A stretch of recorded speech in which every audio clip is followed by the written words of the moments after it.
Hello students, in this video we'll start with chapter 12, electricity. Electricity is a very common word. We know that in our day-to-day life nowadays we cannot actually live without electricity. The moment electricity goes away, work stops at home, in factories, in industries, in schools, colleges, everywhere work stops. Because in summer season you cannot sit without fan. Or if it is very cloudy and very dark, you cannot sit in dark and study. In factories, machines work using electricity. At home, bulbs, tube lights, refrigerators, TV, everything work using electrical energy only or using electricity only. Even computers, mobiles which you use, they require electricity. So electricity is a very important form of energy in our day-to-day life now because it is a controllable and convenient form of energy. According to your will, when you require, just by switching on, just by using the switch and your finger, you can switch on the fans, you can switch on the lights, you can switch them off according to your will. So we can say electricity is a convenient and controllable form of energy which is used very commonly nowadays. Okay. Now, when we study electricity in physics, electricity is of two types: static electricity and current electricity. Static, as the name suggests, it means at rest. What at rest? Charges at rest. So we can say static electricity deals with charges at rest. Current, the moment we hear the term current, we know it is related with motion. So current electricity deals with charges in motion. Now, you must have heard about air current, water current. What is air current? When air moves, moving air, or when wind blows, we say air current is there or there is current in air. And you know why the wind blows or why the air moves? When there is temperature or pressure variations at different places. Similarly, when we talk about water, let us consider this thing. Okay, here we have the structure. So this side it is narrow and this side, that side, it is broader. There is a valve here. Let us say first the valve is closed. And here I have filled the water till this level, and that side, let us say the water is filled till the shown level. Now we know that there is a level difference between the two sides of this vessel. Now what will happen if I open this valve? You know what will happen. Water from this side will flow down and it will go on the other side. It will not go and reach there and this will become empty. No. Water will flow until the level on the two sides become equal. Once the level becomes equal, the flow of water will stop. Flow of water, we can say water current will stop. Water will flow only when this level difference is there. Once there is no level difference on the two sides, then water will stop flowing or there will be no current. So for water to flow continuously or to have current in water continuously, what is required? You have to maintain the level difference here. How will you maintain? Let us say if you have some kind of opening on that side. Wait, I'll show you that. Now look at the figure. Let us say the valve is open, water from this side goes down towards that side. But there is an opening just above that level. It means water will come out. And let us say it will come down, then there is a motor which can pump this water again to this side. It means when the valve is open, continuously this level difference is maintained. That side, with the help of that opening, water is coming out and using the motor, it is pumped here. So continuously we can say using the motor, we can maintain the level difference, and hence then continuously when the valve is open, water will flow from left side towards right hand side, and hence continuous flow of water or water current can be seen. Similarly, when we talk about two bodies in contact, suppose if there is a temperature difference between the two bodies and the two bodies are conductors of heat and they are in contact, you know heat will flow from one body to the other till the temperature of the two bodies become the same. In case there is a difference of temperature.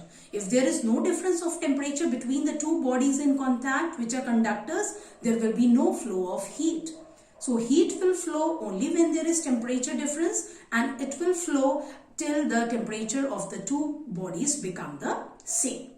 So it means what? To have current, let it be current in the form of heat or current in air or current in water, some kind of temperature, some kind of difference is required. Like for air to move, temperature or pressure differences are required. For water to move here, level of water difference is required. In this case, for heat to flow, temperature difference is required. Similarly, when we study current electricity, it is related with motion. Motion of what? Charges. So, some kind of difference is required for electric current to flow.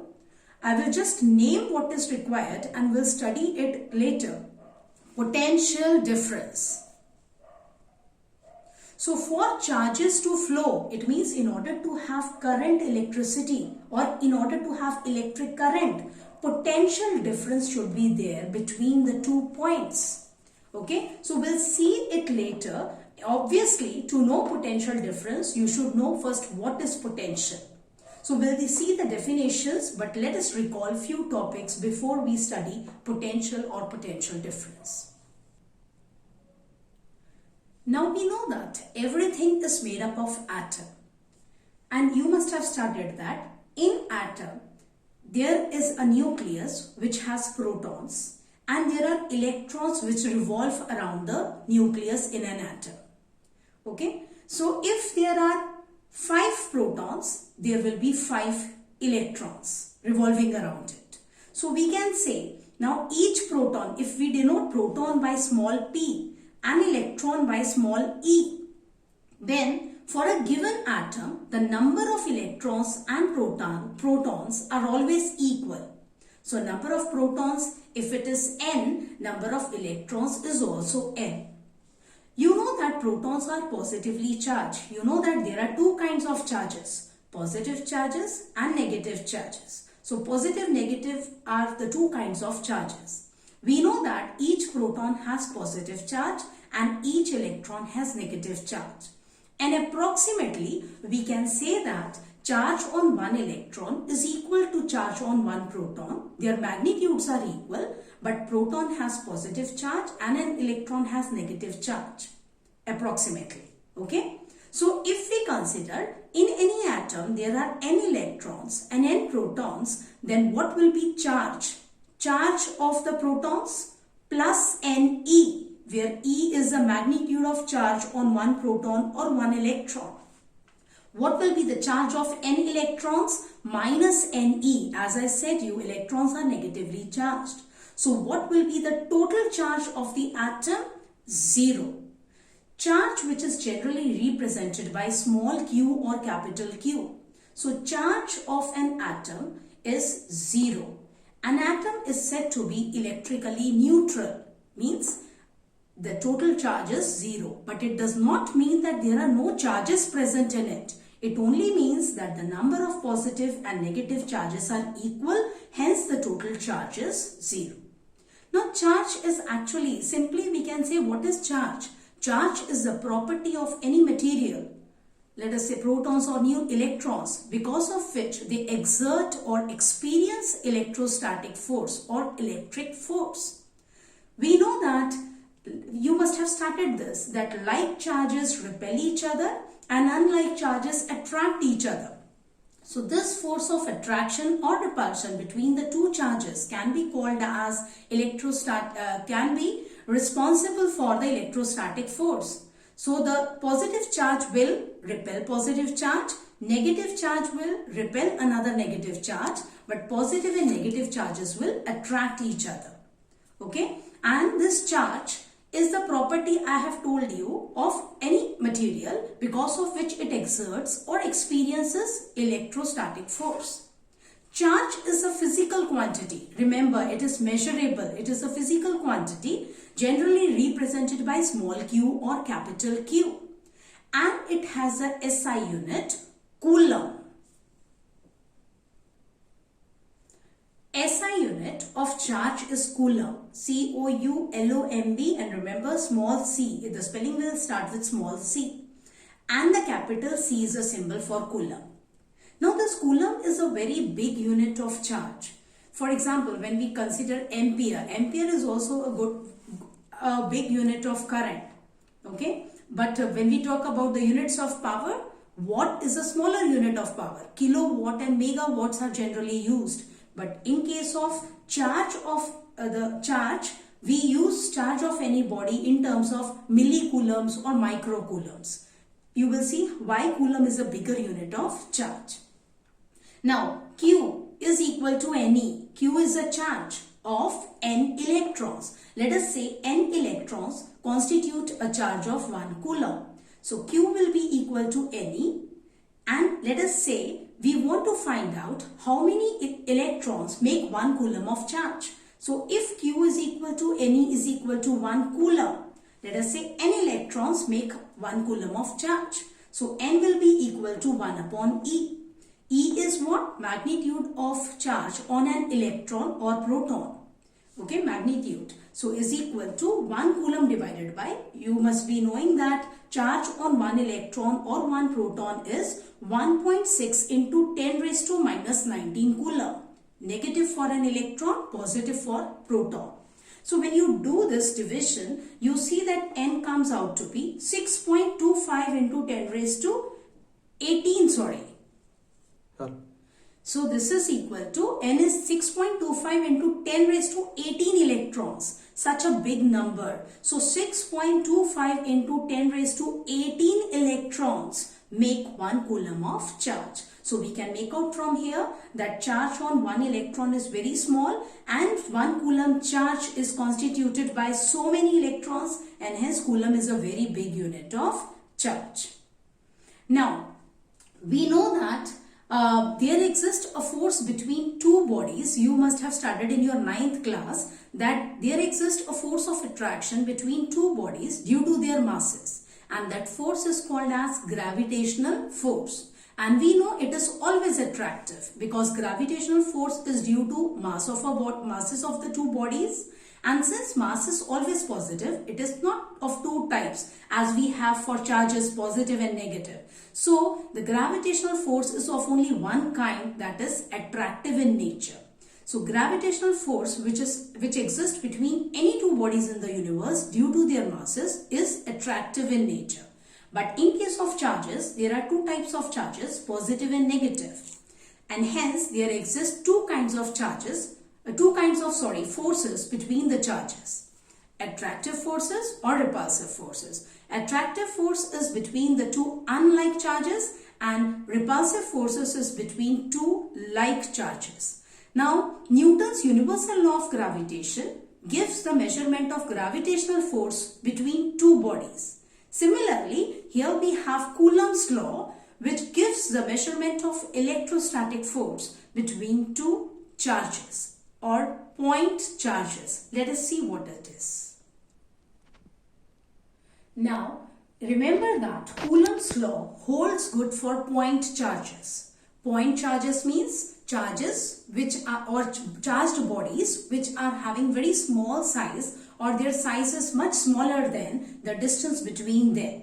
So, this law holds good for point charges and for stationary charges. So, let us consider 2 point charges Q1, Q2, and let R be the separation between them. Then the electrostatic force of attraction or repulsion. It can be attraction or repulsion depending upon whether both of them are positive or both of them are negative, or one is positive or negative. One is negative. So, this F is the electrostatic force between them. This is directly proportional to product of the magnitude of their charges and inversely proportional to square of the distance between them. So when we combine the two, we get F is proportional to Q1 Q2 upon R square.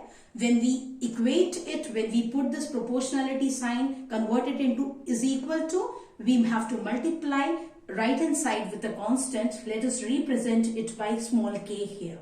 So k is the constant of proportionality.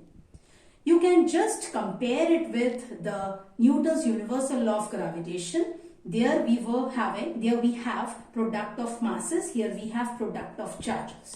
This part is same. Here there is a difference. Here the constant k. In case of Newton's universal law, we say capital G is a universal constant. Its value is same for all the bodies in the universe and at all the places in all the media. But in this case, k is a constant of proportionality whose value will depend upon the medium in which the two charges lie, or medium between the two charges. If the medium changes, let it be first vacuum or then air or then water. So even if we take the same two charges and with same separation in different media, this force is going to change. So I hope whatever we have done is clear to you. Now let us see what is electric field. Now whenever you have any charge, you bring another charge close to it. It will be either repelled or attracted by the first charge. So it means what? Whenever any charge is there, space around it is modified. It is a space around it in which the other charges experiences its force. Which force? Electrical force. Electrostatic force we can say. It can be of attraction or repulsion depending upon the kind of the two charges. So the space around any charge or charged body in which its electrical influence or force can be felt by other charges is called as its electric field. So any charge or any charged body has its electric field. More is the magnitude of the charge, stronger is its electric field, and wider is its electric field. Okay, so I hope this is clear to you what is electric field. Now let us see what is electric potential, because we have seen now for electric current to flow there should be potential difference, and for potential difference you should know what is electric potential or simply potential here. Now electric potential is a physical quantity which is represented by capital V. First have a look at this. Suppose if this is a charge plus Q naught and it is a source charge. Source charge means in our case this is a charge and it has field around it. And all other charges that we talk now will be weaker than it. Okay, so this is a source charge. It has its electric field around it. Suppose if I have to bring any charge from infinity to anywhere here closer to it. Let us consider for simplicity both charges to be positive now. If this is a source charge plus Q naught, let us call the other charge as test charge plus Q. If we have to bring that plus Q from infinity, infinity means far away, to any point which is closer to it comparatively. Let us say at point A or at point B. We know that when we bring that charge from infinity to point A, then this charge is going to repel that charge. Because at this point, we know that like charges repel each other. And if I bring that positive charge here, there will be repulsion by this charge. So we have to do work against the electrostatic force of this charge in order to bring that charge at point A. And if you bring more charge here, it means if instead of Q I bring Q1 which is having more magnitude than Q and I bring it at point A, more work will be done because there will be more force of repulsion by this. As we have seen in Coulomb's law that this force depends upon the product of the directly proportional to the magnitude of the product of the two charges. It means what? To bring any charge from infinity to a point in an electric field, we have to do work here against this field. Okay, and this work done will vary with different amount of charges. If I consider W is the work done to bring the charge Q from infinity to point A, okay, then what will be W upon Q? W upon Q will be work done to bring a unit positive charge from infinity to point this. Just we have cost of 100 books is this. So what will be cost of one book? Cost of 100 books divided by 100. Similarly here, if W is a work done to bring the charge plus Q from infinity to point A, then W upon Q will be work done to bring unit positive charge from infinity to point A, and this is nothing but electric potential at point A. So what is electric potential at a point?